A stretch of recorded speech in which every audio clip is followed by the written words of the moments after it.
Hello दोस्तों इस video में हम बात करेंगे VLW यानी पंचायत सेक्रेटरी के कोर्ट केस के बारे में।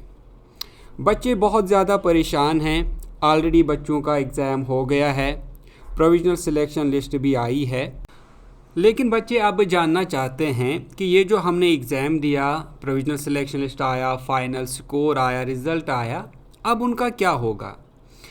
क्योंकि कुछ बच्चों ने इन पोस्ट्स के ऊपर यानी VLW की जो 1395 पोस्ट थी, इनके ऊपर केस किया है। वो ये दावा कर रहे हैं कि इन पोस्ट्स पे हमारा हक है और इन पोस्ट्स पे हमें अपॉइंट करना चाहिए। दोस्तों, जैसा आप जानते हैं कि मैंने इस पे कई सारी वीडियोस बनाई हैं। जो ये बच्चे हैं जो कोर्ट गए हैं और कहते हैं कि हमें इन पोस्ट्स पे अपॉइंट कीजिए, क्योंकि हमने डिपार्टमेंट को काफ़ी ज़्यादा वक्त दिया है, हमने अपनी सर्विसेज दी हैं डिपार्टमेंट को, और उन सर्विसेज के बदले में, उन सालों के बदले में जो हमने डिपार्टमेंट में गुजारे हैं, हमें इन पोस्ट पे आप परमानेंट कीजिए। और ये वही लोग हैं जो कि कॉन्ट्रैक्ट बेस पे लिए गए थे, जिनको आप कॉमनली GRS के नाम से जानते हैं। और इनमें से कुछ GRS कोर्ट गए और कोर्ट में ये केस कर दिया, ये जो VLW यानी पंचायत सेक्रेटरीज़ की पोस्ट्स निकाली गई हैं, इन पोस्ट्स पे हमें अपॉइंट किया जाए। और अपॉइंट करने की वजह उन्होंने बताई कि हमने इस डिपार्टमेंट में अपने 5 साल, 10 साल या फिर 15 साल गुजारे हैं, तो वो जो सर्विस हमने प्रोवाइड की है उसके बदले में हमें जो है परमानेंट जॉब दी जाए। तो अगर हम इस बात को लें कि जब कोई इंसान किसी भी गवर्नमेंट डिपार्टमेंट में 5 साल देता है, 10 साल देता है, 15 साल देता है, और वो 10 साल या 15 साल उसने कॉन्ट्रैक्ट बेस पे दिए हैं, तो एज ए रिवार्ड उसको गवर्नमेंट जॉब जो है वो परमानेंट तौर पे मिलनी चाहिए। तो फिर उन बच्चों को जो कि बहुत ही क्वालिफाइड थे, जिनमें से कुछ PhD होल्डर्स भी थे, हालांकि अगर मैं GRS के कैंडिडेट्स की बात करूं तो वो भी बहुत अच्छे खासे पढ़े लिखे हैं, क्वालिफाइड हैं, लेकिन अगर हम कॉन्ट्रैक्ट पे काम करने की बात करें, चाहे फिर वो 5 साल हो, 10 साल हो, 15 साल हो, और फिर गवर्नमेंट जॉब को पक्का करने यानी परमानेंट करने की बात करें, तो सारे कॉन्ट्रैक्ट लेक्चरर्स जो अभी तक कॉलेजेस में काम कर रहे थे या फिर जो हायर सेकेंडरीज में काम कर रहे थे, वो भी परमानेंट होने चाहिए। इसके अलावा जो बाकी डिपार्टमेंट्स में कॉन्ट्रैक्ट पे काम कर रहे थे, अगर हम हेल्थ डिपार्टमेंट की बात करें तो वो भी फिर परमानेंट होने चाहिए। फिर उनको क्यों निकाला गया?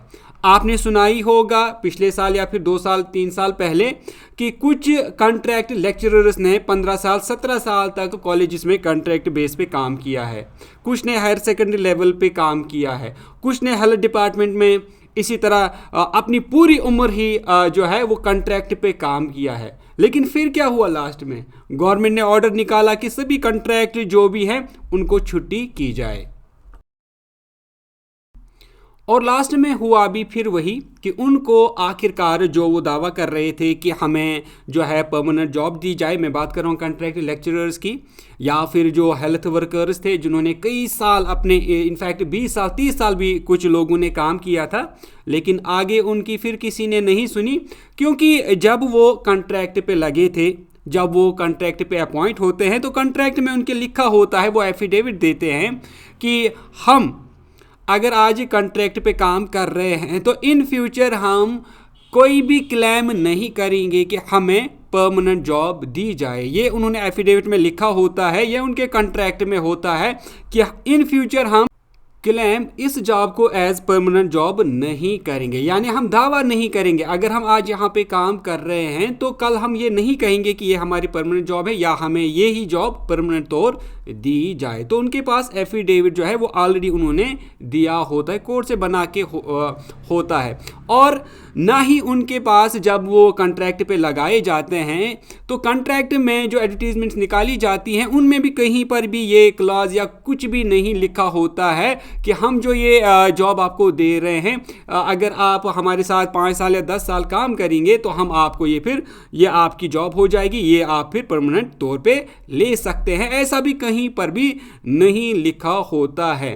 हाँ, उन्होंने ये ज़रूर लिखा होता है कि हम क्लेम नहीं करेंगे परमानेंट जॉब के लिए।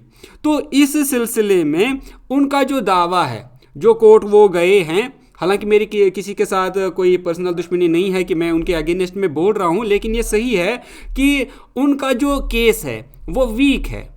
वो कोर्ट में नहीं क्लेम कर सकते कि हमें ये जो जॉब है हमने कई साल दिए हैं तो हमें ये परमानेंट तौर जो है वो दी जाए। और इसके अगेंस्ट जो हमारे VLW के बच्चे हैं जिन्होंने एग्ज़ाम दिया, जिनकी प्रोविजनल सिलेक्शन लिस्ट आई, उनका केस जो है वो स्ट्रांग रहेगा और उनकी ही सिलेक्शन आगे होगी, उनकी फ़ाइनल सिलेक्शन लिस्ट आएगी। हाँ, लेकिन ये ज़रूर है कि शायद जो फाइनल सिलेक्शन लिस्ट है उसको आने में थोड़ा सा वक्त लगेगा, क्योंकि जब तक फाइनल डिसीजन नहीं आता कोर्ट की तरफ से तो थोड़ा उनको वेट ज़रूर करना पड़ सकता है। लेकिन जो मेरी राय है, जो मुझे लगता है कि उनको किसी भी तरह से परेशान होने की ज़रूरत नहीं है। और जो हमारे GRS भाई हैं जिन्होंने इसके ऊपर केस किया है, तो उनका केस जो है वो वीक रहेगा, क्योंकि ऑलरेडी उन्होंने एफिडेविट दिया होता है और उसके चलते वो क्लेम नहीं कर सकते कि हमें ये जॉब जो है परमानेंट तौर पे दी जाए। हालांकि मैं लास्ट में ये फिर से दोहराना चाहूँगा कि मेरी किसी GRS जो भी हमारे भाई हैं उनके साथ कोई पर्सनल मेरी कोई रंजिश नहीं है, कोई दुश्मनी नहीं है। लेकिन वो सारे भाई ये अच्छे से जानते हैं कि हम कॉन्ट्रैक्ट पे काम कर रहे हैं। हमसे एक एफिडेविट भी लिया गया है जहाँ पर हमने ये कहा है कि हम क्लेम नहीं करेंगे। तो लेकिन वो फिर भी ट्राई कर रहे हैं, लेकिन इससे उनको लास्ट में कुछ नहीं मिलने वाला। ये मैं उनसे रिक्वेस्ट करना चाहूँगा कि आप इस सिलेक्शन लिस्ट को हॉल्ट ना करें, इसमें रुकावट ना डालें, क्योंकि बच्चे जो हैं ऑलरेडी काफ़ी ज़्यादा सफ़र किए हैं। अब जाकर उनके एग्ज़ाम हुए हैं और लिस्ट जो है प्रोविज़नल लिस्ट वो बाहर आई है, तो मेहरबानी करके इसको और ज़्यादा जो है लंबा ना खींचें, क्योंकि जो लास्ट में डिसीजन आएगा, जो मुझे लग रहा है वो बच्चे हैं जिन्होंने हाल ही में एग्ज़ाम दिया, जिनकी प्रोविज़नल सिलेक्शन लिस्ट आई, तो उन्हीं में से बच्चों को जो है वो सिलेक्ट किया जाएगा। क्योंकि आप सभी ने देखा ही होगा, चाहे फिर वो कॉन्ट्रैक्ट लेक्चरर्स हों या फिर हेल्थ वर्कर्स हों, आखिरकार उनको भी अपनी जिद जो है वो छोड़नी पड़ी। जो कॉन्ट्रैक्ट पे गया वो कॉन्ट्रैक्ट ही होता है, और जो कॉन्ट्रैक्ट की जॉब होती है उसको आप परमानेंट जॉब के तौर पे क्लेम नहीं कर सकते। ये आप भी अच्छे से जानते हैं, और जो हमारे पास प्रीवियस एग्जांपल्स हैं वो भी आपके सामने होंगी। तो इसीलिए मेरी आप सभी से रिक्वेस्ट रहेगी, जो भी केस कर रहे हैं, कि बच्चों का वक्त और अपना वक्त जो है वो ज़ाया ना करें। तो इसी के साथ मैं ये आज की वीडियो को करता हूँ एंड उम्मीद करता हूँ कि वीडियो आपको अच्छी लगी होगी। वीडियो अगर अच्छी लगी तो वीडियो को लाइक करने के साथ साथ शेयर ज़रूर करें। दोस्तों, हम मिलेंगे आपसे एक नेक्स्ट वीडियो में, तब तक के लिए टेक केयर।